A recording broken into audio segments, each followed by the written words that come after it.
আসসালামু আলাইকুম। আমি শাকিবুর রহমান। গভর্নমেন্ট তিতুমির কলেজ থেকে ম্যাথমেটিক্সে অনার্স কমপ্লিট করার পর আমি এই মুহূর্তে পড়াশোনা করছি সাউদার্ন ডেনমার্ক ইউনিভার্সিটিতে ম্যাথমেটিক্সে মাস্টার্স প্রোগ্রামে। আমি আমার আইএলটিএস জার্নিটা সম্পর্কে বলতে চাই। আমার যখন আমি ৭ কলেজ থেকে আমার অনার্স কমপ্লিট করা ম্যাথমেটিক্সে এবং যারা ৭ কলেজ এবং জাতীয় বিশ্ববিদ্যালয় আছে তাদের জন্য সত্যিই এটা একটা ডিফিকাল্ট বিষয়। মেন্টালি এরকম আমাদের দেশে যে আমাদের ৭ কলেজ বা আ যারা জাতীয় বিশ্ববিদ্যালয় আছে তাদেরকে অনেকেই খুব বেশি কাউন্ট করে না বা মূল্যায়ন করে না। আমি যখন আইডিপিতে আমার আইএলটিএস জার্নির শুরুর দিকে আমি যখন যোগাযোগ করেছিলাম বাহিরে আসার বিষয়ে, জানার বিষয়ে, তখন তারা আমাকে বলছিল যে, "আপনি ৭ কলেজে পড়াশোনা করছেন বা জাতীয় বিশ্ববিদ্যালয়, তারা কখনো 6.5 এর বেশি পায় না।" আমার কথাটা মাথায় লাগলো যে, আসলেই কি পায় না? আমি করে দেখাবো। আমি যখন প্রিপারেশন নিচ্ছিলাম, আমার আইএলটিএস প্রিপারেশন ছিল সম্পূর্ণ সেলফ প্রিপারেশন। এবং আ ওই জার্নিটাতে আমি যখন ফিউচার এইড বনানীতে একটা স্বনামধন্য প্রতিষ্ঠানে আমি বা মক টেস্ট দেওয়ার জন্য গেলাম। তারা আমাকে বলছিল যে আমি ৫ এর বেশি পাবো না। আ তারা জিজ্ঞেস করছিল আমি কিভাবে প্রিপারেশন নিচ্ছি। আমি বললাম যে আমি আইএলটিএস যে ম্যাটেরিয়ালস গুলো আছে আ ওই বইগুলো ক্যামব্রিজের বইগুলো ফলো করছি।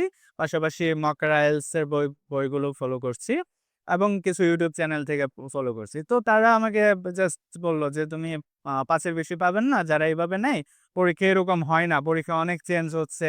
নানান রকমভাবে ভয়ভীতি দেখায় তাদের কোর্স সেল করতে চাইছে।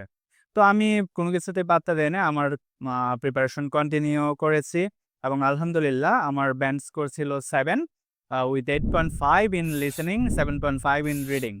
সো ওভারঅল এর পরের জার্নিটা কি?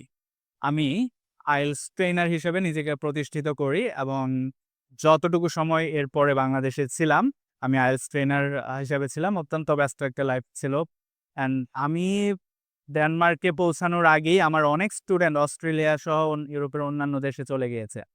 অ্যান্ড ফাইনালি আমি আমার গন্তব্যে আমার ডেস্টিনেশনে এসেছি এবং আমার একাধিক কলিগ ওয়ার্লড ওয়াইড বিভিন্ন দেশে আছে। খুব ভালো পজিশনে।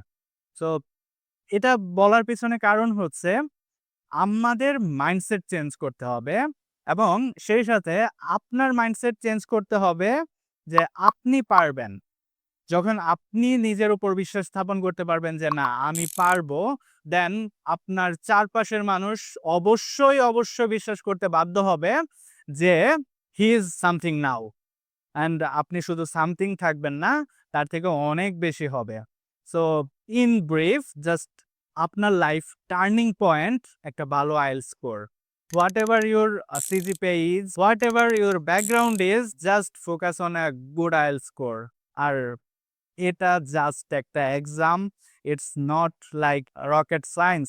সো আপনাকে জাস্ট একটা ল্যাঙ্গুয়েজ শিখতে হবে। খুবই সহজ প্রসেস। জাস্ট আপনাকে ফোকাস ধরে প্র্যাকটিস করতে হবে। আমি without coaching, without any mentoring a just practice, practice, Cambridge material and YouTube এ অসংখ্য রিসোর্স আছে। যে রিসোর্স গুলো আপনি ফলো করে আপনি পেয়ে যেতে পারেন আপনার কাঙ্ক্ষিত স্কোর।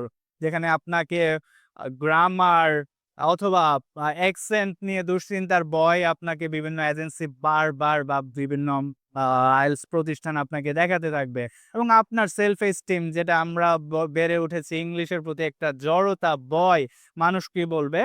এইরকম একটা টেনডেন্সি থেকে সেই জায়গা থেকে আপনাকে বের হয়ে আসতে হবে।